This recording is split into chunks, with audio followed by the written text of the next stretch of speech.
10, 9, 8, 7, 6, 5, 4, 3, 2, 1.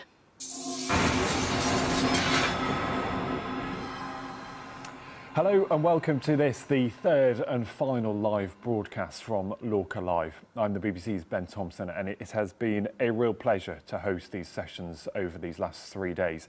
Yesterday we had a fascinating look at the cyber innovations that could define the next 12 months.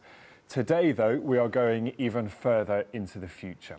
With us today we have some of Europe's leading cyber investors, world-class cyber companies, and an expert on space infrastructure to take a long-term view of the future of the industry. That should help us understand the new technologies, the new threats, and the new innovations that we need to be thinking about now to prepare us all for the future. Now, as ever, I want to thank our event sponsors. They are Adobe, Splunk, BAE Systems, and InfoSec. Our primary LORCA partners, they are Lloyds Banking Group and Dell Technologies. And our delivery partners, Plexel, Deloitte, and Queen's University Belfast. A reminder, these sessions are about you, they are for you, and we are live, so please do get involved. Send me your questions for any of our panellists, or any comments on some of the subjects we're covering today. We'll be here for the next hour or so, and I will get to as many of those questions and comments as I can. Now, as I said, if you were with us yesterday, you will know that we talked a lot about the risks that are facing business over the next 12 months.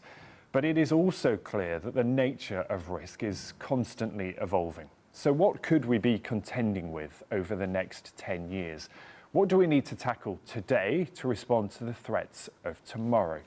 Well, to discuss just that, I'm joined by Simant Sehgal, who is the founder and chief executive of BreachLock, a leader in the penetration testing market. Alan Platt is with us. He's the Chief Operating Officer at CyberHive, that advises senior decision makers on cyber vulnerabilities. Robert Griffin is the Chief Executive of Miracle, that specialises in identity and transaction authentication. And Godfrey Gaston is the Executive Director for ECIT, that's the Institute of Electronics, Communications and Information Technology at Queen's University Belfast. Welcome to you all. Maybe I'll probably ask the same question of all of you at this point, but maybe Simant, let me start with you. Talk to me about the last 12 months, because there is a danger, isn't there, that we are all so caught up in the events of right now that we are perhaps forgetting about what might need to happen tomorrow, and some of that innovation has taken a back step.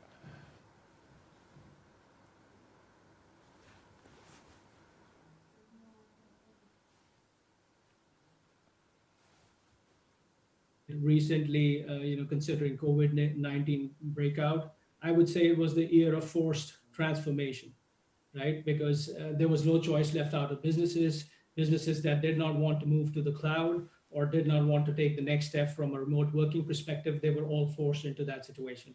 So, and the cybersecurity companies have just followed that route, right? Because necessity is the mother of invention, as we all know.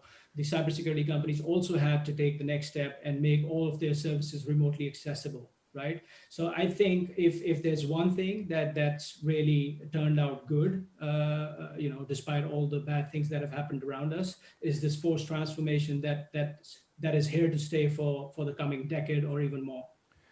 Alan, do you agree with what Simant says there in terms of, innovation is still happening, it's happening apace, and actually in some respects the pandemic may have spurred on some innovation?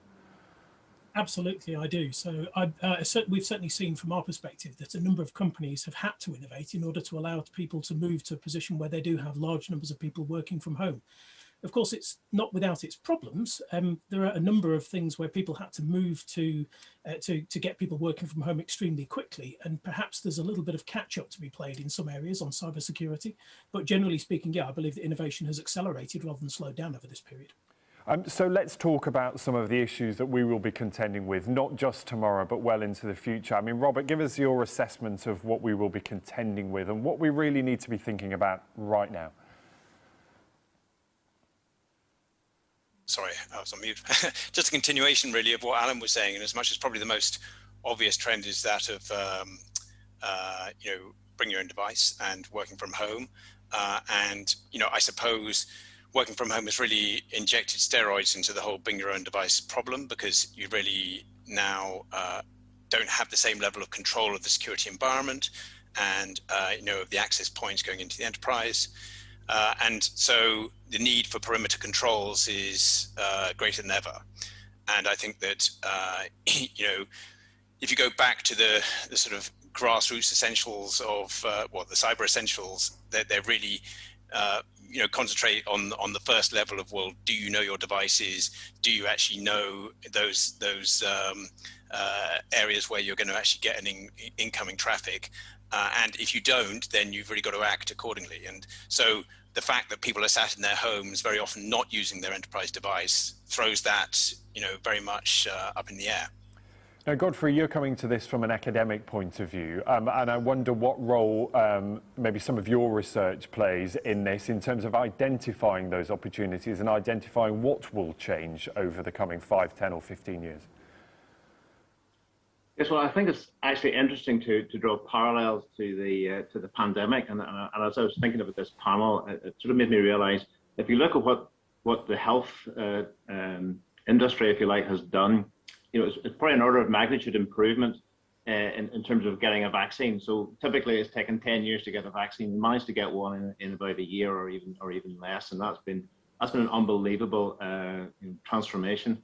So sort of my feeling around the cyber, well, what could we do as a cyber industry, as academics, as partners together? What could we do to make that transformational change in cyber? Clearly, we had the whole world working together for a vaccine. What's the parallel within the cyber world? So we're all going to get infected. We're all going to get that cyber attack at some point. But for me, I think some of the challenges are, well, how can we respond more quickly? How can we stop having the hospitalizations and deaths, if you like, in the cyber world, so to speak? And I think a lot of that is quicker recovery. So once we've been infected, rather than waiting weeks or months, to get recovered, how can we get recovered in seconds or milliseconds? And can we use technology to automatically update our systems? And clearly we can't do that today. But I think if I can throw out a challenge, and I include myself in that challenge, what can we do to emulate the amazing thing that was happened within the pandemic? Let's try to draw a parallel to that in the cyber world. Yeah, and so Seaman, to use the analogy there that Godfrey raises about, the pandemic and the virus, what we want to look at, I suppose, is what the new variants may be. How will that threat change? What differences will we be contending with in the coming years? I mean, what's your assessment of how the threat will change? I think that's an excellent backdrop to put it against, right? So if you draw a parallel with COVID-19, and the variants you have, I think one thing that COVID-19 has taught us is that, everyone's a target, right? The COVID-19 virus would not differentiate between X, Y, or Z, whether you're a small business, medium business, large business.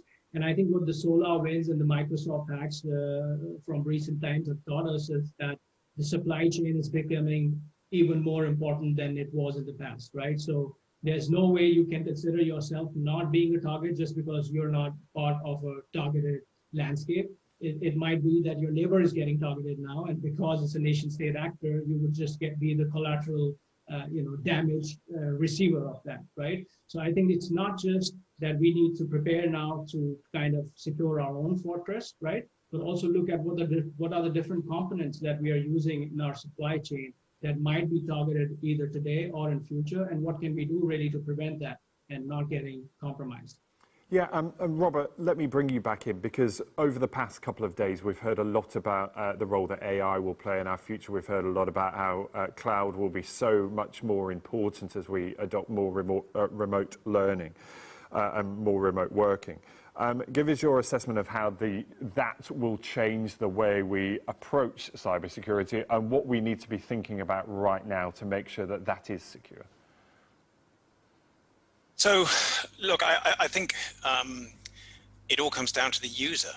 And from my perspective, we see specifically in the arena of authentication a very large gap in the way CISOs and CTOs would like employees and members of the organization, or indeed, Joe Public, to operate, and actually how they do in reality.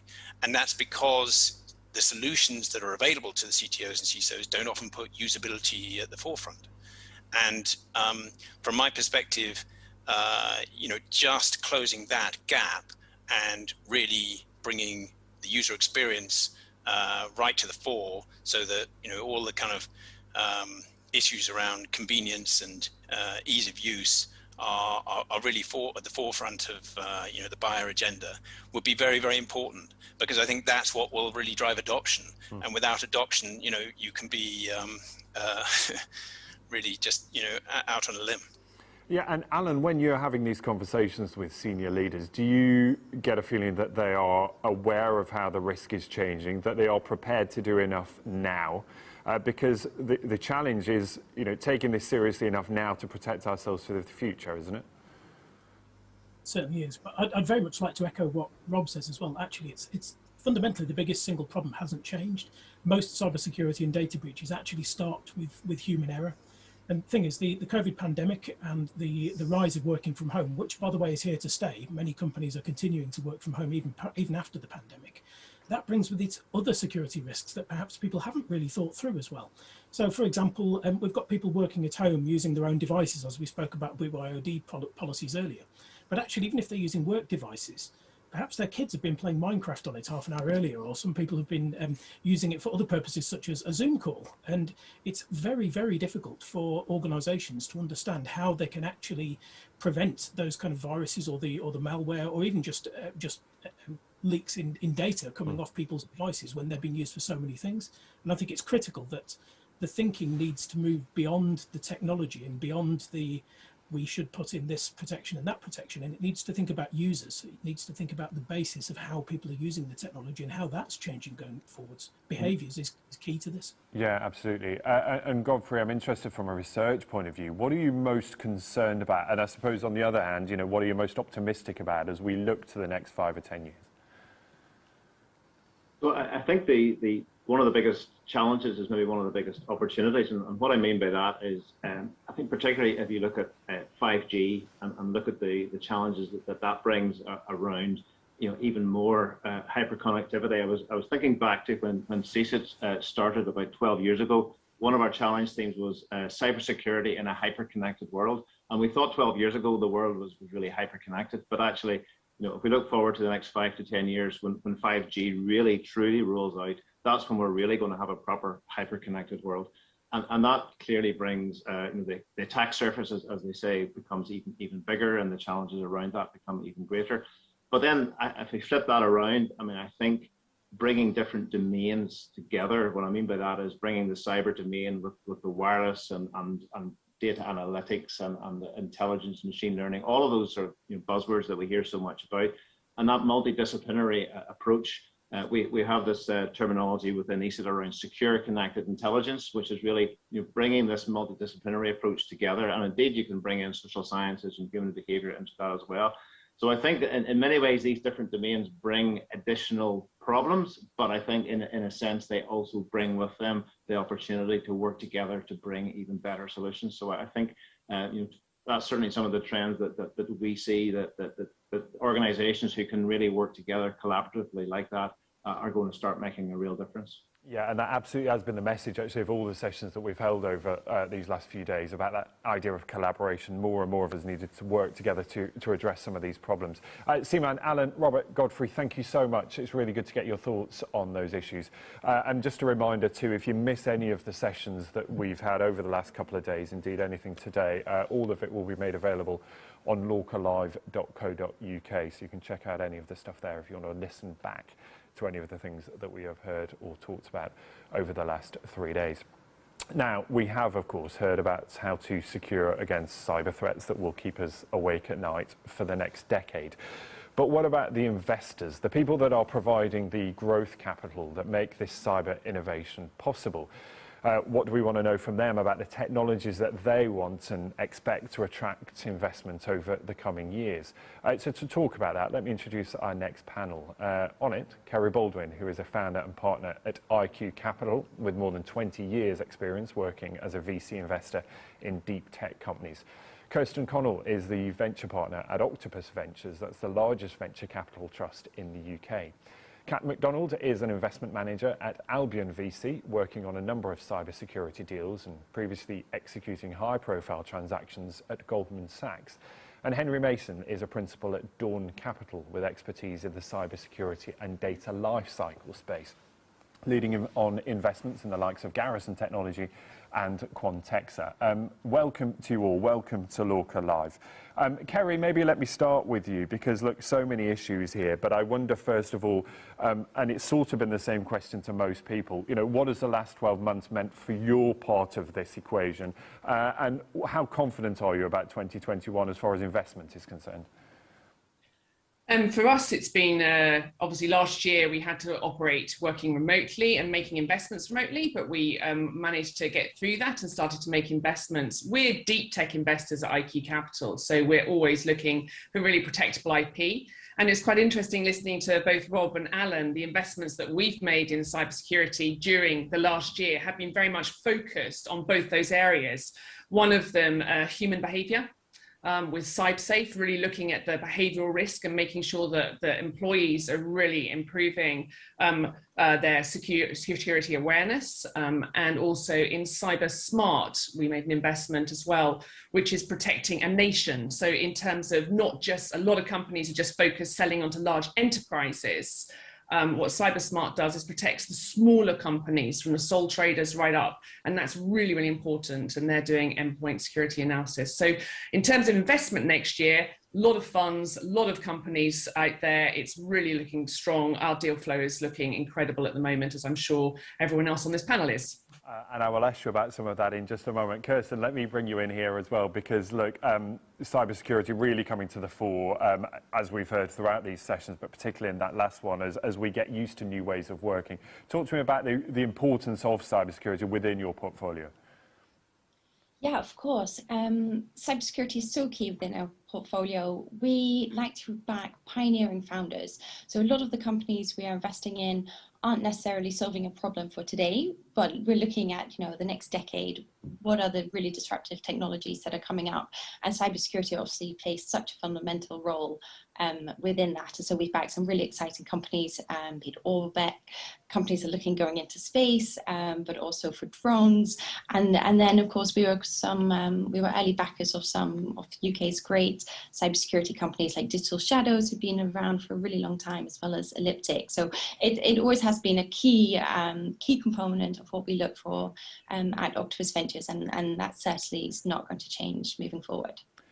Kat, talk to me about some of the logistics here, because we know that, you know, investment is about meeting people, it's about having those conversations, it's about shaking hands, it's about, you know, getting to know who you're investing in. How has that changed in the pandemic? Yeah, so, you know, we had a brief period of paralysis, I would say, about a year ago, but video conferencing and productivity software has really meant we've basically bounced back to business as usual. As Kerry alluded to, the kind of quality, quantity, and pace of deals at the moment is extremely high.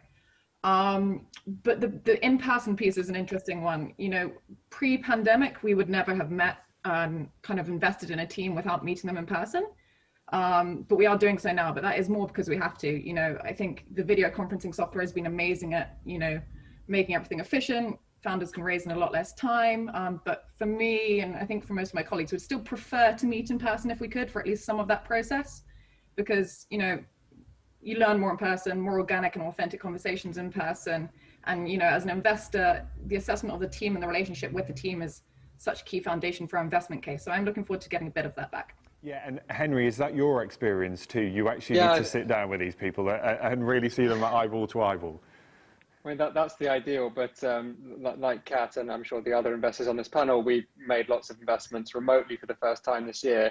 I think what we did to compensate for the lack of the kind of going out for drinks or whatever it might have been was just put in lots more spontaneous calls or texts and that kind of thing. It really did help creating that sense of an informal relationship rather than otherwise there's no 5 minutes before just to shoot the breeze.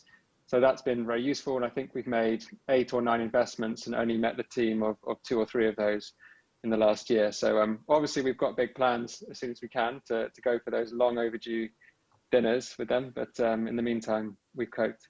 Yeah, here's hoping that that comes back soon. Kerry, so talk to me about some of the opportunities and some of the things you're excited about right now, because look, whilst the pandemic has been so hard for so many, it does present opportunities. Yeah, it does indeed. And I agree with all of that with meeting the teams as well. We found that we actually were able to take many more calls actually from customers and do a lot more diligence in terms of meeting the customers and checking all of that. So in terms of the things that excite me, I mean, there's so many things at the moment in security, as I touched on earlier, human behavior element, the working from home element, really that endpoint protection really excites. Also differential privacy, we're first investors in Privitar.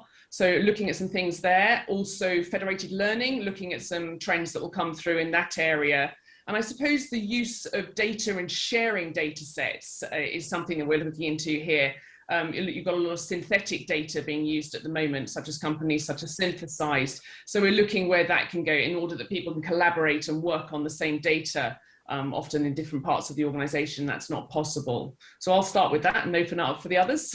Yeah, I want to ask the same question from all of you, actually, while I've got you all in one place. I mean, maybe, Henry, give me a sense of what you're most excited about right now. Yeah, I think to take a slightly different tack, we're interested in technologies where there's demonstrable efficacy, that they actually work. It's a bit like, to cover up your webcam with a piece of masking tape, that works. If you use some AI software, it may work, it may not. So we've definitely seen a rise in cyber products that are a bit softer, perhaps around their AI or black box pitch, and a more workflow, helping you get through your analyst inbox of security alerts. Those kind of productivity features have been very powerful for us, and we'll continue to be interested in them.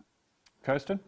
Yeah, maybe just jump on in there. It's really similar to what Henry just mentioned. I suppose maybe just adding one thing onto that is looking at tools which integrate a lot of the different cybersecurity solutions out there. So that you're not pitching yet another product to a CISO, but how can a CISO make best use of the software that they have in place, and making sure that they all work very efficiently alongside one another. So really looking at sort of efficiency tools within cybersecurity.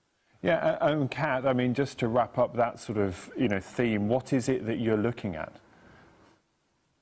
Yeah, in terms of what we're looking for rather than actual sectors, I think what Henry was alluding to is really what we're looking for. So it's really having that kind of commercial application front of mind. And with cybersecurity companies in particular, I think we're really, really focused on a company that has an acute awareness of the gap they're looking to fill.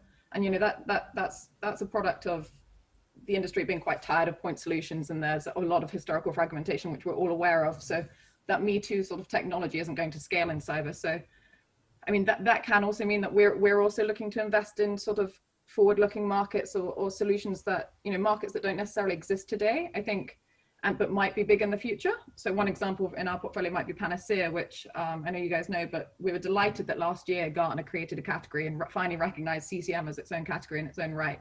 That security orchestration element, and with Panacea as an inaugural member. So we were looking for a lot of companies that are not filling gaps that have already been filled.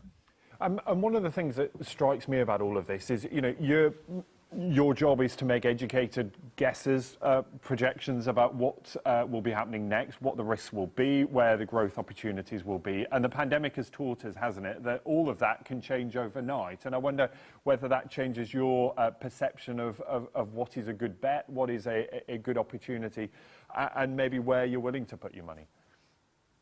Maybe Henry, I'll point that at you. Yeah, well, what I'd say is that we're fortunate to be in a very long-term asset class with a 10-year horizon typically. So long as we believe that there's some intellectual and fundamental reason why this technology or positioning will be successful, we're happy to take a few bumps along the way, and that's what we're there for in terms of helping companies navigate those.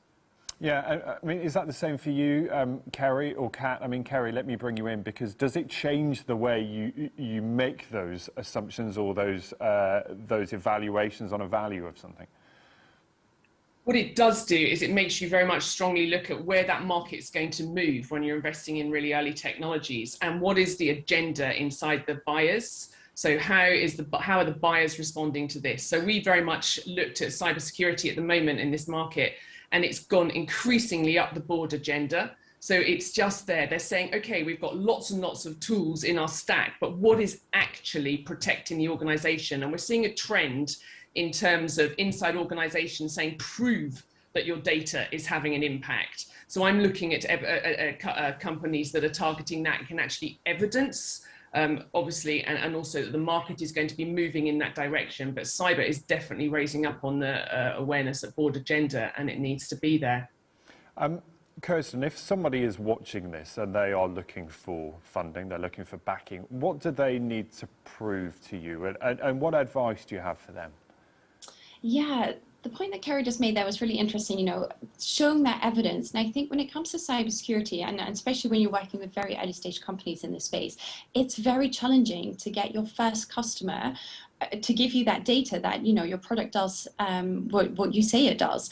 And so my advice to early stage companies who are trying to work in this space is find a case study customer, find somebody who really believes in your product, who's feeling that pain, and get them to be your champion. You know, work around them, and get that early traction, so that you then have, you know, the evidence that you can go out to others and prove that your product does work and does really you know, keep companies or organizations or individuals safer. And I suppose my other sort of softer advice would be, there are now some really fantastic cybersecurity companies in the UK. You know, you've got Digital Shadows, who I mentioned, Immersive Labs, Tessian, who managed to raise Series B round from Sequoia. So there are some fantastic founders who've made headway in this space. So I would say founders are so keen to pay it forward. So reach out to some of these founders who are a couple of chapters ahead of you and seek their advice. You know, find out, how did they get their first paying customer? How did they get their angel investor? And who were the early stage VCs who were willing to take a bet on them? Yeah, and that's absolutely why events like this, I suppose, are great for networking, aren't they, as well? Kat, do you have anything to add on that? I mean, what advice would you have for someone who says, look, it's really hard to get in front of the right people right now, given everything that's going on? What can they do? Yeah, I mean, I think my advice would be very similar to Kirsten's first point. For us, when it comes down to cybersecurity, you know, success in fundraising especially comes down to traction and growth. And if you have that, raising is very easy, obviously.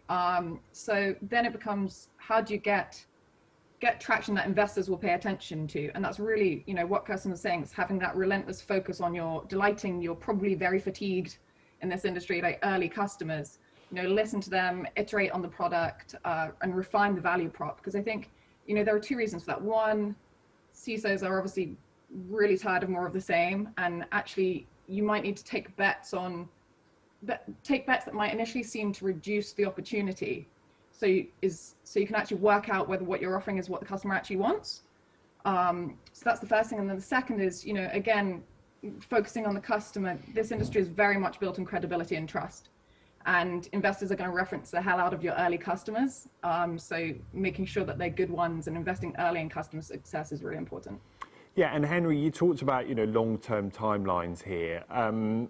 And in the previous panel and over the past couple of days, we've talked about whether actually the pandemic has meant that our world is a little bit smaller, that our timelines and our current focus is so much on what's happened this last 12 months, we forget about the innovation or the opportunity further down the line. Is there any truth in that, or are you still finding that there are opportunities if people are willing to look beyond the sort of current mess that we find ourselves in?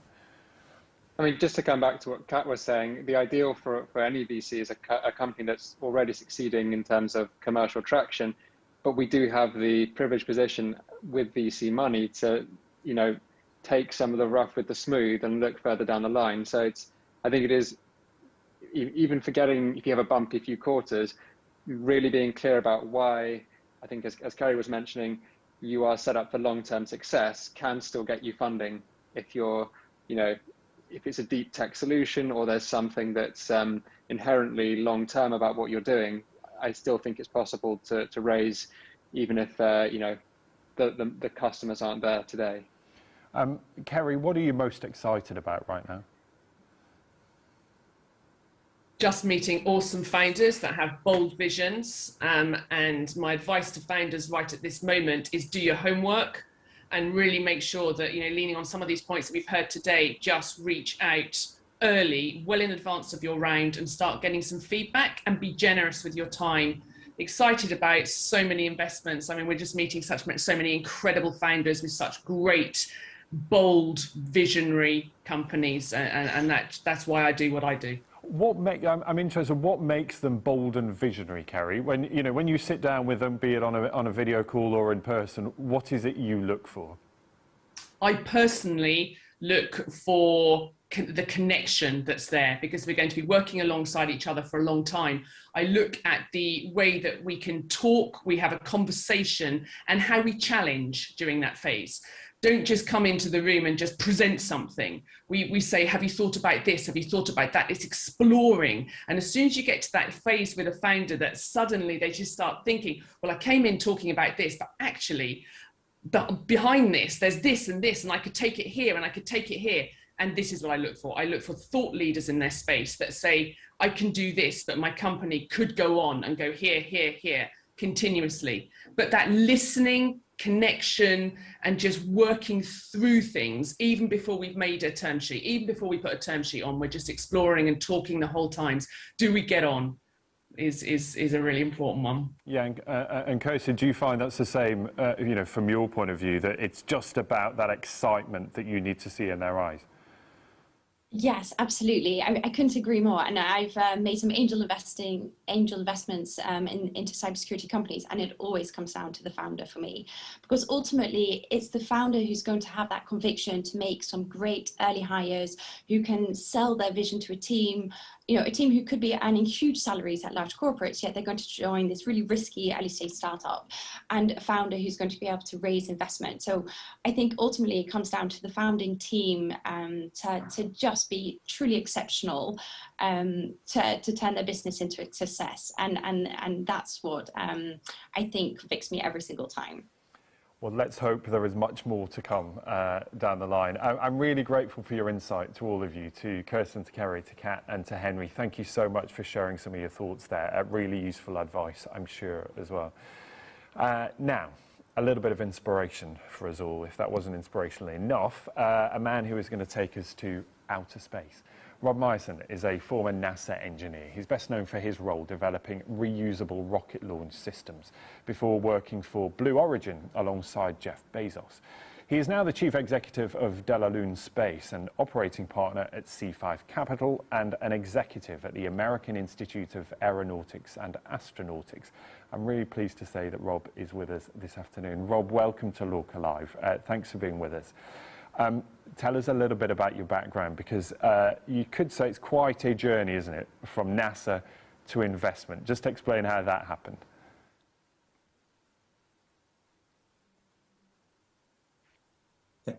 Thank you, Ben. It's great to be here today. So I'm really pleased, and it has been an amazing journey. So I spent the first third of my career in a very highly technical role at NASA and in the commercial industry.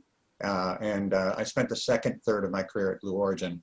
And I had a great opportunity to work with Jeff Bezos to build Blue Origin from scratch over a 15-year time period, and creating new business lines in the areas of human spaceflight, liquid rocket engine development, orbital launch, and then advanced programs with the Moon program. And so those collective experiences are what really led me to my current role as an operating partner at C5 Capital, and investing in companies that are at the intersection of space, energy, and cybersecurity. And so in this next third of my career, I really want to help new founders build amazing new businesses, and that's really what gets me excited about the growth in space and cyber. So. Yeah, sorry to interrupt, Rob. I wanted to ask, actually, because why, the coming together of so many different disciplines with space, I mean, whether that's about, commercial opportunities, military opportunities, or otherwise, give me a sense of that intersection that you talked about and why they all converge on space. Well, we rely on space for so many things, for the protection of assets and for the continuation, the growth of our economy. We've become more and more reliant on space for communications, for positioning, navigation, and timing, for weather monitoring, Earth observation, and other services like the Internet of Things, which is a growing application, but we see that growing, and space is a significant deployment network for IoT.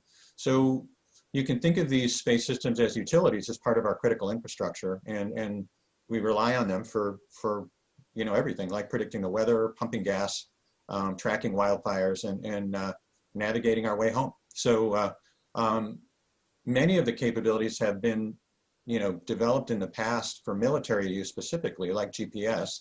But now, as the cost of space hardware has come down, the cost of launch has come down, there are new commercially developed applications that service both our military and our commercial uses. And so you can easily see how important it is for these systems to be trusted. And that's where cybersecurity comes in. I mean, it's just like it's critical here on Earth to support healthcare and financial sector and all these other important sectors that we have. Our space sector needs that support of the cybersecurity industry. So one other key point is the way we view space. We like in the U.S. and in the UK, we view space through the lens of science and exploration. And it's the next frontier. But in countries like China, by contrast, they view space primarily for economic benefit. It's a $10 trillion opportunity. And so that differing view leads to conflict. And when there is conflict, of course, we're going to have to find ways to protect these assets, and both on Earth, space services that are serviced in Earth, and in the future, as more and more people move to space, protect those assets in space as well. So. Yeah, and I want to come on to that idea of, quite how embedded it is, rather than it just being, something that's nice to have. It suddenly becomes the fundamental requirement, doesn't it? We'll come on to that in a second. But, I mean, you touched on there about our increasing reliance on these services that are enabled by space. But clearly that will raise, as you've suggested, questions about their resilience too. Are they secure? And therefore, this is why cybersecurity comes to the fore when we talk about all this new technology that may be available to us. But is it safe? Is it reliable? Yeah, and it's everything about these systems is still being controlled, by computers on the ground. And these assets up in space are being controlled, with humans and through computers, command and control. Data are uplinked and downlinked through networks of ground stations that are distributed around the world. So the security of these ground systems is critical, and cybersecurity plays a key role, just as it plays that key role in all areas of our economy. Investment in space has grown significantly over the last decade, and so as that investment has gone up, I mean, we are naturally becoming more and more reliant on space technology, and the more of a target that space technology has become. So cybersecurity applications and businesses are that tool that we can use to restore trust and build resilience, as you pointed out, into all of these systems. So. And one would imagine, and correct me if I'm wrong, but the requirements or the security requirements for facilities on Earth are different to those in space. Is that right? I don't think so. I think they're very similar. I think besides the location, space is a domain. It's an environment. So it's very cold. There's a high radiation environment. So of course, computers and systems have to be designed to operate in that environment. But the fundamental tools that we use to protect those are very similar. So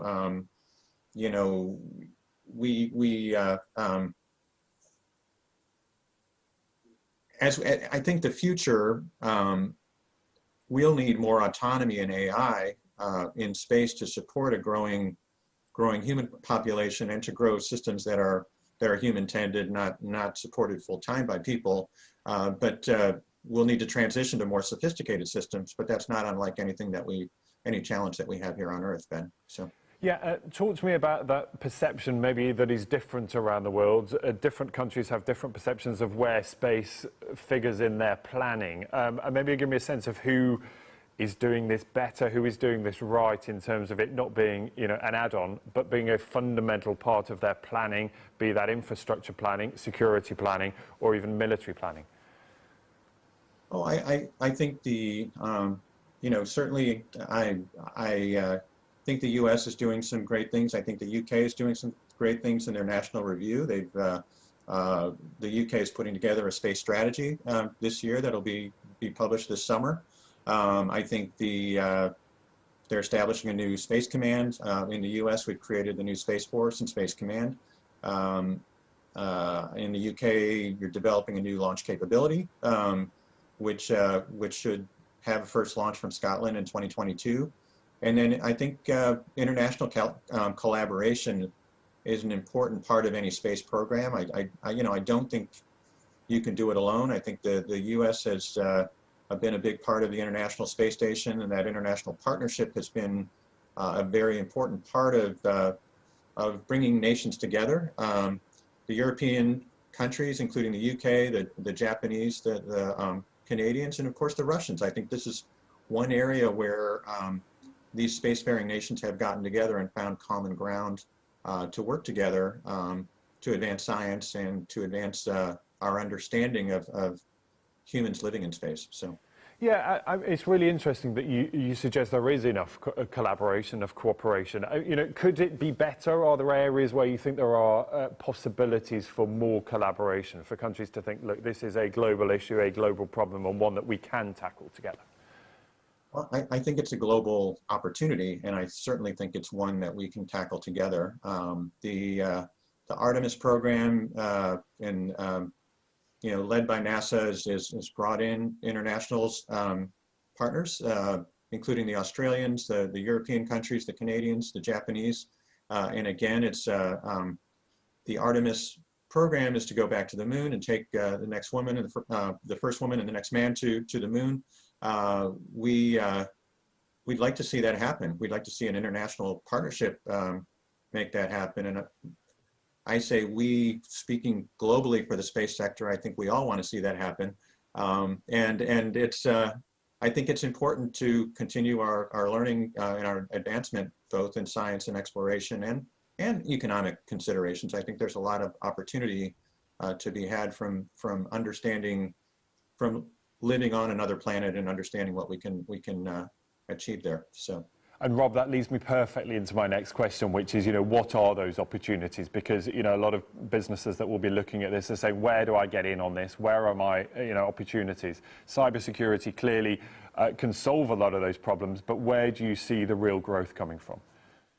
Well, I think we're finally reaching the point where we can build new space businesses on top of infrastructure that's developed by others. So the cost of launch has come down, the cost of satellites have come down. And there's many companies that are offering services. So you can buy a launch service, you can buy ground station as a service, you can buy satellite services. And so if you have a great idea, you can build a space business, but you don't necessarily have to invest in building the rocket or building the satellite.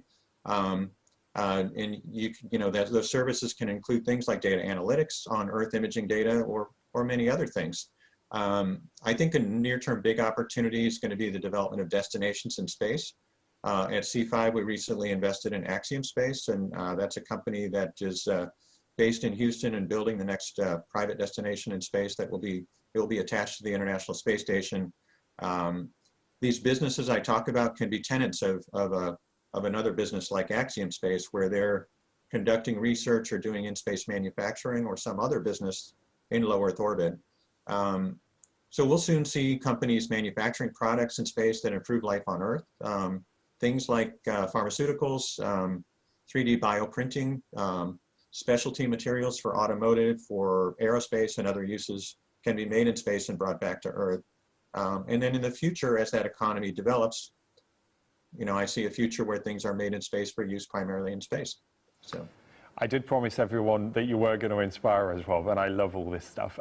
Look, talk to me about what's so exciting for you right now. What is it that really gets you excited when you look at the opportunity that space tech offers?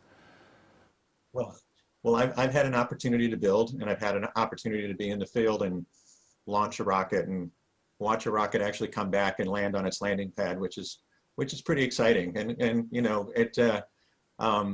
now what excites me is having the opportunity to meet new founders from all walks of life and people with a dream and with a different idea, and being able to help them, I think through venture, I think through other forms of investment, help them grow, use the experiences and knowledges that I've developed over this first part of my career and apply it to helping these founders just be as great as they can be. And that's really exciting to me. It's a change, but it's been incredibly rewarding. So. Yeah, and we know, and of course, it's been a constant theme for all of us for this last year, but, the pandemic has made our world much smaller, hasn't it? It's kept us at home, it's stopped us travelling, it's stopped us going out and meeting people. I wonder what happens at the end of all of this when restrictions are lifted. Does this give us even more impetus to explore space, to go further, to expand our horizons even more? I sure hope so. I look forward to getting back out there. I look forward to having an opportunity myself to get to space someday. And I think there's, with the announcements of, for example, the Inspiration 4 mission, which will fly in the fourth quarter of this year. The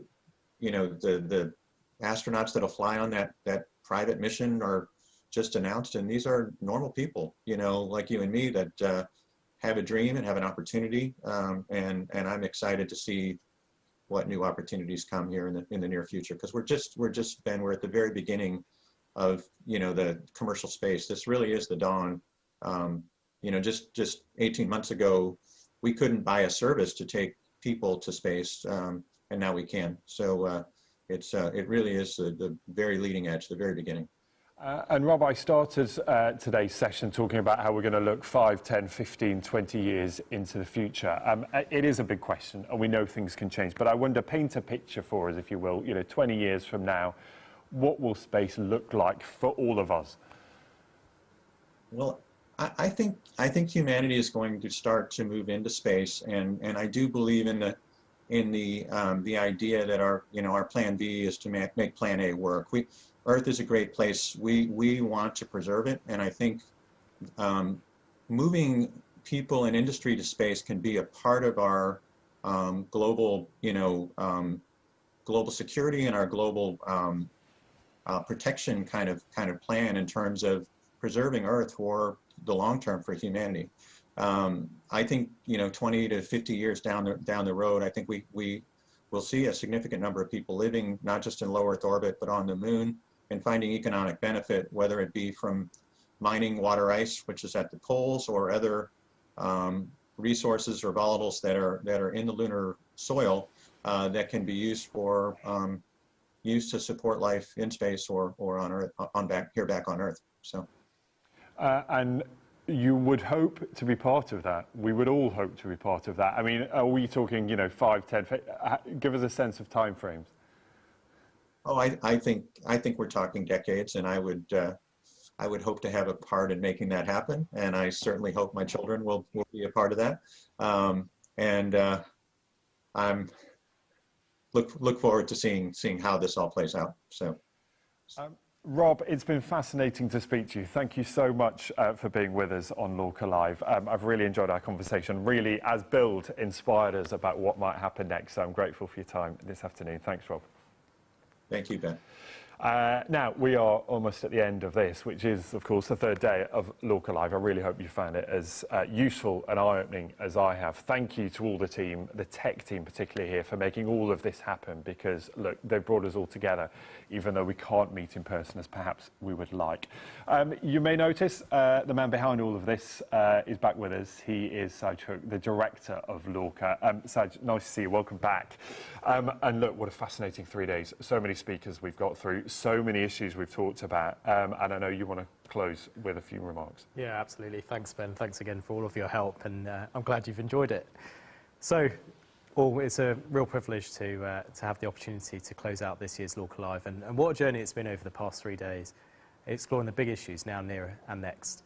Over the next few minutes, I just wanted to summarise and reflect on some of the things which we've heard, where we see our sector going over the coming years, and finally the role which we as LORCA wish to play with you all in progressing innovation in this space. I'd like to start by thanking everyone who's made LORCA Live 2021 possible. Of course, thank you to Ben Thompson again for swapping the BBC breakfast desk for the Olympic Park and for being our esteemed host for the last 3 days.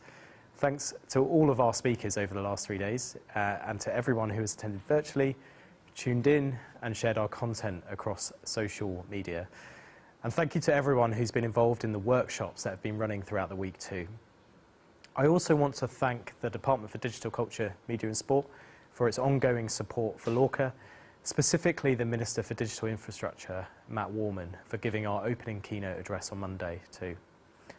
Thank you to our event sponsors again, Adobe, Splunk and BAE Systems, and of course to our long-term LORCA industry partners, Lloyds Banking Group, Dell Technologies and the Global Cyber Alliance, as well as our fantastic LORCA delivery partners, Deloitte and Queen's University Belfast too.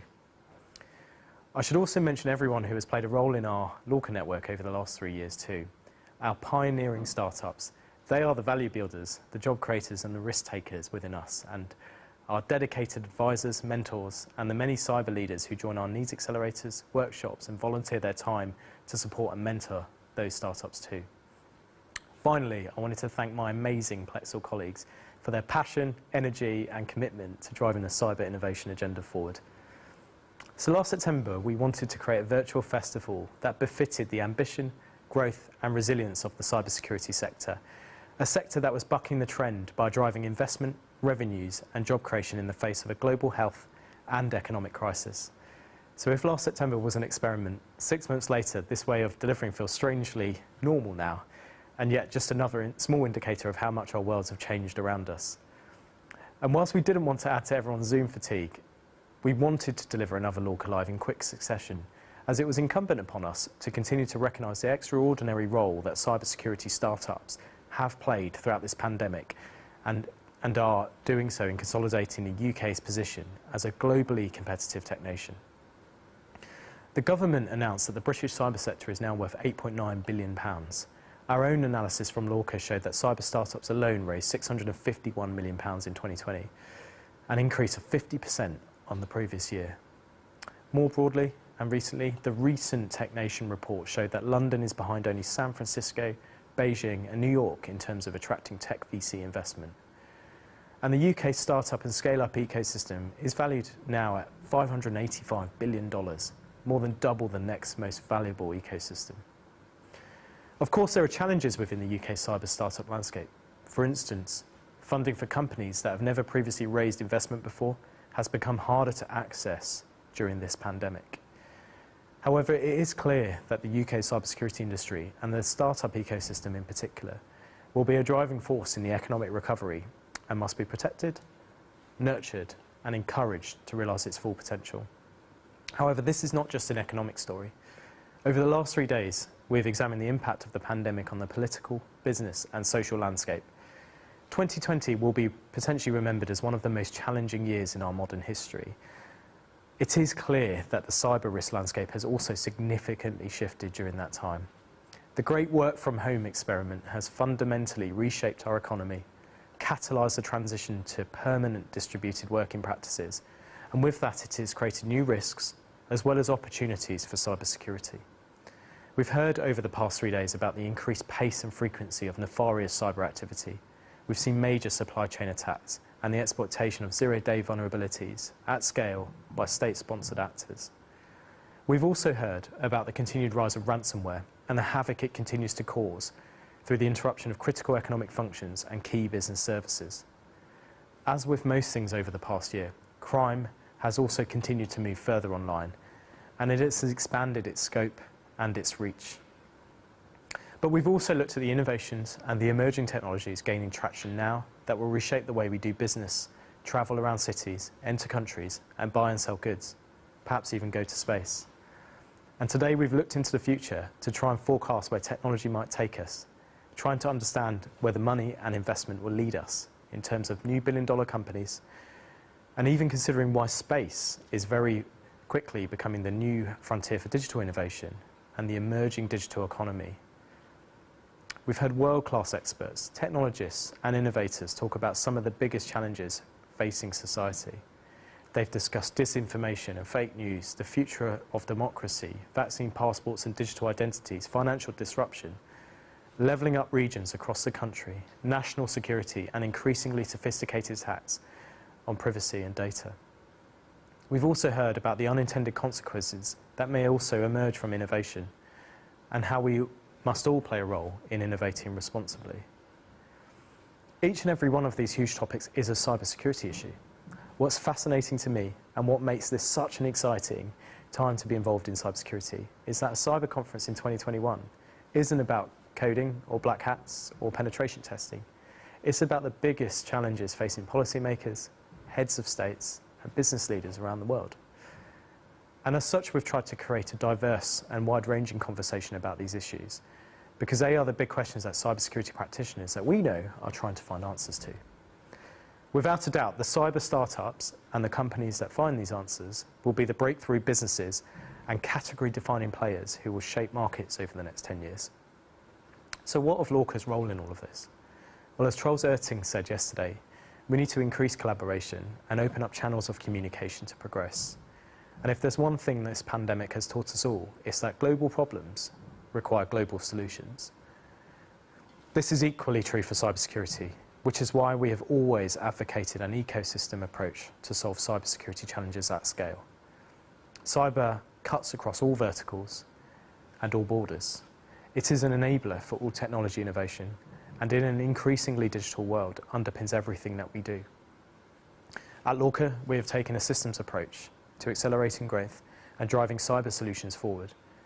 Replacing silos and with open innovation has allowed us to create an unparalleled network which now spans government, academia, industry, and startups. And over the last 3 years, this has been an undeniable success. We've built an enormously broad ecosystem, which has been instrumental in accelerating 72 startups, connecting hundreds more, and scaling an industry-led innovation network spanning more than 275 organisations, universities, and government agencies. And with that, we've also helped our startups to raise over £167 million in investment, win over 1,200 contracts, and earn more than £37 million in revenue. But we're only just getting started. The past 3 years have been about building capacity and capability. And whilst we want to continue growing our ecosystem and deepening the connections within it, we now wish to deploy that scale that we have built to solve some of the biggest, most complex challenges which matter most to society and our economy. Over the next year, we'll be working shoulder to shoulder with industry to identify and address 2 of the biggest mission-critical challenges which are fundamental to the future success of the UK. We wish to meaningfully progress innovation within key areas of our economy, where risks are increasing and where the consequences of failure are high. We have already started this process and expect to be announcing our next challenge in the next month. Ultimately, LORCA will act as a bridge between entrepreneurs and industry to co-create solutions to these major challenges. And by applying our ecosystem approach, we will harness the very best thinking and innovations from startups, enterprise, academia, and government to find game-changing solutions to the market's biggest needs. Together with this, we also want to help write new stories alongside our startups to create the next generation of truly world-class cyber security scale-ups. We believe there are companies within the LORCA ecosystem today which have this potential, the technology, the team, the ambition, and the execution to become global winners. We want to be part of that chapter, and we will be rolling out a tailored, intensive program of activities to turbocharge growth for a handpicked 6 who have the potential to become cyber superstars. This program will launch in the summer, and we will release details very shortly. So with all that in mind, I wanted to just emphasize the opportunities ahead. What is clear from the last 3 days is that nobody has all of the answers, and now is the time to double down on innovation within cybersecurity, as our technology-centric future is dependent on it. For industry, that means bringing your biggest cyber challenges to us and working with our startup ecosystem to co-design solutions and collectively solve big problems. It means truly open innovation, engagement, and partnership. And for startups, as well as continuing to engage with our community, it means being open-minded towards those new partnerships and collaborations. We've heard about the opportunities abound in this space, and over the next few years, now is the time where we need to work together to solve these huge problems and create new markets together as a result. One final goal for the next 12 months is to continue to join up the UK cyber innovation ecosystem, bringing the views of society, government, and industry into one conversation. So with that, we will be continuing collaborations in Cheltenham and in Manchester and compelling others to join our movement too. So this may be the final broadcast of LORCA Live 2021, but the conversation doesn't end here. Our website and all of our content will be online and available on demand. And if you want to speak to me, the LORCA team, or any of our amazing speakers from this week, please do and get in touch to continue the discussion which we've started. Thank you again to Ben, all of our speakers, sponsors and partners for helping us to bring this event to life. And most importantly, thank you to the cyber startups and innovation community that have been part of our journey over the last 3 years. Thank you all for joining us today, and goodbye.